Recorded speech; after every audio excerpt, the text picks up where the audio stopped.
السلام علیکم، پاک الرٹس بلیٹن کے ساتھ میں ہوں شیخ عبدالرزاق۔ چلتے ہیں اہم خبروں کی جانب۔ خبر ہے میمن گوٹ سے پولیس نے خفیہ کارروائی کرتے ہوئے خواجہ سرا کے قتل میں ملوث 3 ملزمان کو گرفتار کر لیا۔ 20 ستمبر کی شب کو تھانہ میمن گوٹ کی حدود میں 3 خواجہ سراؤں کو فائرنگ کر کے قتل کر دیا گیا تھا۔ مزید تفصیلات جانتے ہیں سلیم بگٹی کی اس رپورٹ میں۔ جی بالکل، میں آپ کو بتاؤں کہ میمن گوٹ پولیس نے خفیہ اطلاعات پر کارروائی کرتے ہوئے خواجہ سراؤں کے قتل میں ملوث 3 ملزمان کو گرفتار کر لیا ہے۔ 20 اور 21 ستمبر کی شب کو تھانہ میمن گوٹ کی حدود میں 3 خواجہ سراؤں کو سروں پر فائر مار کر جاں بحق کیا گیا تھا، جس کا مقدمہ نامعلوم ملزمان کے خلاف درج کیا گیا تھا۔ پولیس نے خفیہ معلومات اور پیشہ ورانہ مہارت کی بنیاد پر کارروائی کرتے ہوئے واردات میں ملوث 3 ملزمان کو گرفتار کر لیا ہے۔ گرفتار ملزمان میں سکندر جمالی، سہیل اور سکندر علی لاشاری شامل ہیں۔ دوران تفتیش ملزمان نے انکشاف کرتے ہوئے بتایا کہ واردات کے وقت ملزمان نشے کی حالت میں تھے اور فائرنگ کی، جس کے نتیجے میں تینوں خواجہ سراؤں موقع پر ہی جاں بحق ہو گئے۔ گرفتار ملزمان سہیل کا تعلق کراچی سے ہے، جبکہ دیگر 2 ملزمان کا تعلق سندھ کے دوسرے شہروں سے ہے۔ گرفتار ملزمان کا گروہ اسٹیٹ کرائم سمیت دیگر وارداتوں میں ملوث رہا ہے۔ گرفتار ملزمان کا کرمنل ریکارڈ چیک کیا جا رہا ہے۔ خبر ہے کھوڑا سے۔ کھوڑا میں مسلح افراد کی فائرنگ سے ایک شخص جاں بحق۔ سہتا محلہ کے قریب نامعلوم مسلح افراد نے فائرنگ کر کے ایک شخص کو قتل کر دیا۔ مزید تفصیلات اشفاق لشاری کی اس رپورٹ میں۔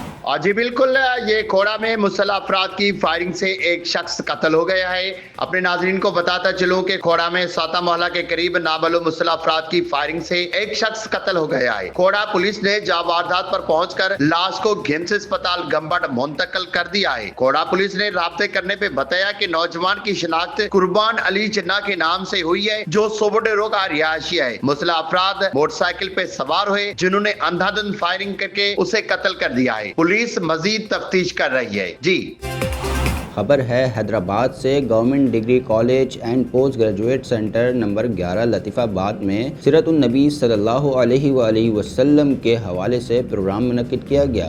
مزید تفصیلات جانتے ہیں جاوید علی کی اس رپورٹ میں۔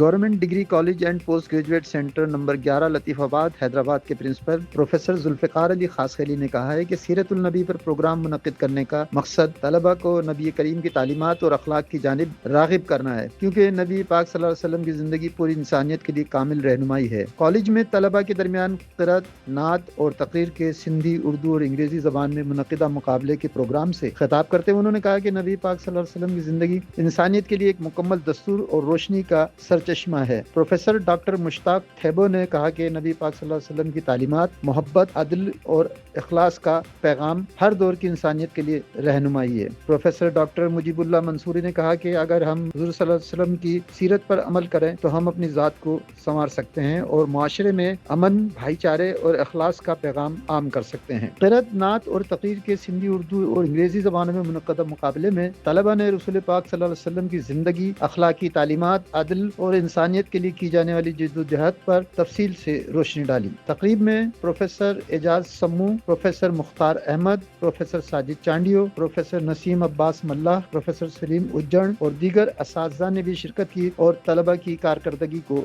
سراہا۔ آخر میں پوزیشن حاصل کرنے والے طلبہ میں انعامات اور اسناد تقسیم کی گئیں۔ خبر دے رہے ہیں روڑی سے۔ بے نظیر انکم سپورٹ پروگرام کے ڈائریکٹر سید فرقان علی شاہ نے میڈیا سے بات چیت کرتے ہوئے بڑا دعویٰ کر دیا۔ کہا کہ مستحق خواتین کے حقوق پر کسی کو بھی ہاتھ ڈالنے کی اجازت نہیں دی جائے گی۔ مزید تفصیلات جانتے ہیں سیف اللہ بلوچ کی اس رپورٹ میں۔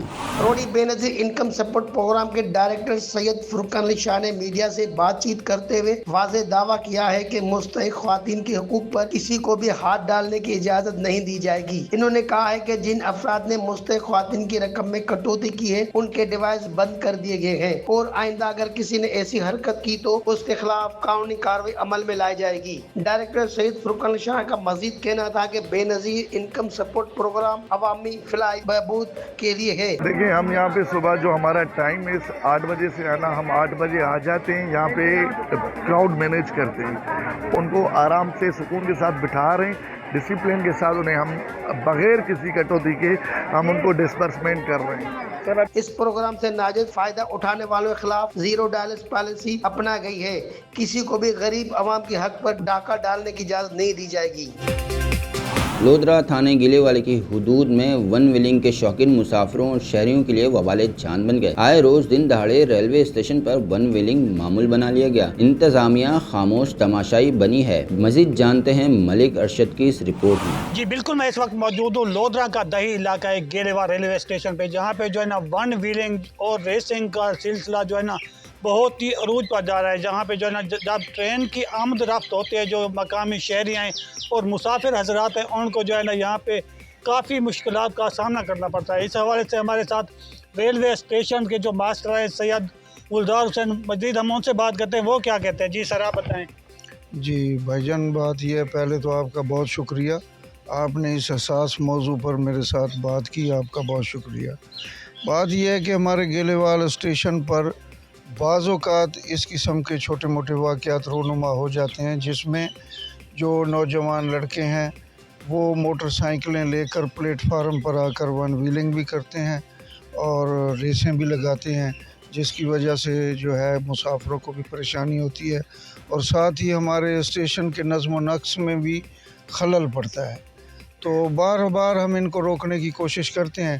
تو اس سلسلے میں خصوصاً گیلےوال کے جو ہمارے شہری حضرات ہیں ان سے ریکویسٹ کرتا ہوں، والدین حضرات سے ریکویسٹ کرتا ہوں کہ وہ اپنے بچوں کو اس کی جو ہے اجازت نہ دیں اور سرزنش کریں اور بچوں کو یہ روکیں. اچھا، ایسا بھی ہو سکتا ہے کہ کسی بھی وقت یہ کسی نہ کسی حادثے کا سبب بھی بن سکتا ہے.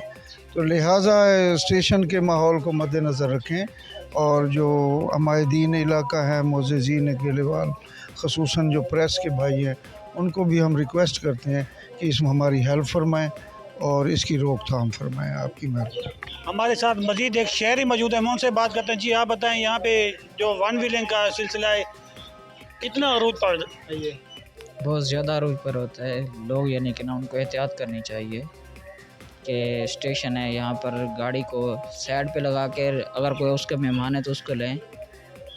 بس میں اتنا ہی کہنا چاہوں گا. جی جیسا کہ آپ نے شہریوں کا بھی سنا ہے، ان کا بھی یہی کہنا ہے کہ جو ہے نا یہ ون ویلنگ کا سلسلہ اور جو ہے نا ریسنگ کا سلسلہ عروج پر پکڑتا جا رہا ہے. جو یہاں کی مقامی پولیس ہے ان کی طرف سے جو ہے نا اور انتظامیہ کی طرف سے ابھی تک کوئی ایکشن بھی نہیں لیا گیا. اگر یہی سلسلہ جاری رہا تو یہاں پہ جو ہے نا بڑا حادثہ رونما ہو سکتا ہے. جی سرنڈر پالیسی کے تحت 72 ڈاکوؤں نے سرنڈر کیا. بدنام زمانہ ڈاکوؤں نے 200 سے زائد چھوٹے بڑے ہتھیار ڈالے. آپریشن گڑی تیغوں کی کامیابی. 5 ماہ جاری رہنے والے آپریشن کے دوران 107 مغوی بازیاب کروائے گئے. سرنڈر کرنے والے 72 ڈاکوؤں کے ہتھیار کی تفصیل. کل 200 سے زائد ہتھیار جن میں بڑے اور چھوٹے شامل ہیں. ہتھیاروں میں 62 رائفل، 97 SMG ڈبل بیرل 48، جبکہ G3 7 عدد اور 2 RPG. بھاری ہتھیاروں میں اینٹی ٹینک RR-75 اور 12.7 اینٹی ایئر کرافٹ گن بھی سرنڈر کی گئیں. ان ڈاکوؤں کے سروں کی قیمت 8 ملین روپے سے زائد تھی. شکارپور پولیس نے گھڑی تیغوں سمیت متعدد کامیاب آپریشن انجام دیے. کامیاب آپریشنز میں آپریشن کوٹ شاہو، جگن، کالہوڑو، مڈیہی، بگاڑجی سکر نمایاں کارروائی. آپریشن بچل بویو میں معروف ڈاکو شیرو مہر ہلاک ہوا. وزیر داخلہ سندھ ضیاء الحسن لنجان نے سندھ پولیس کی کامیابیوں اور بہادری پر انہیں خراج تحسین پیش کیا اور شہید پولیس اہلکاروں کو خراج عقیدت پیش کیا. تقریب میں رکن سندھ اسمبلی امتیاز احمد شیخ، شہریار مہر، عابد بھویو، گل محمد جکرانی اور پیپلز پارٹی کے دیگر رہنما بھی شریک تھے. تقریب میں عسکری، رینجرز اور دیگر اعلیٰ حکام بھی موجود. تقریب میں DIG لاڑکانہ، DIG سکر لاڑکانہ اور سکر رینج کے تمام SSPs بھی موجود. بدنام زمانہ ڈاکو نثار سبزوئی کے خلاف مختلف تھانوں میں 82 مقدمات درج تھے، جس کے سر کی قیمت 3 ملین روپے رکھی گئی تھی. جبکہ لادو تیغانی پر 93 FIR، جبکہ سر کی قیمت 2 ملین روپے رکھی گئی تھی. سوکیو تیغانی کے خلاف 49 مقدمات حکومت کی جانب سے 6 ملین روپے انعام مقرر کیا گیا تھا. سنارو تیغانی کے خلاف 26 مقدمات، جبکہ سر کی قیمت 6 ملین روپے تھی. جمو تیغانی کے خلاف 24 مقدمات جبکہ سر کی قیمت 20 لاکھ روپے مقرر کی گئی تھی۔ ملن عرف واحد علی عرف واجو تیغانی کے خلاف 29 مقدمات جبکہ اس کے سر کی قیمت 30 لاکھ روپے مقرر کی گئی۔ گلزار بورو تیغانی کے خلاف 14 مقدمات جبکہ اس کے سر کی قیمت 30 لاکھ روپے مقرر کی تھی۔ غلام حسین عرف نمو تیغانی کے سر کی قیمت 3 لاکھ روپے مقرر کی گئی تھی۔ نور دین تیغانی کے خلاف مختلف تھانوں میں 6 مقدمات جبکہ اس کے سر کی قیمت 15 لاکھ روپے مقرر تھی۔ یہ تھی اب تک کی اہم خبریں۔ مزید تفصیلات کے لیے دیکھتے رہیے پاک کلرز۔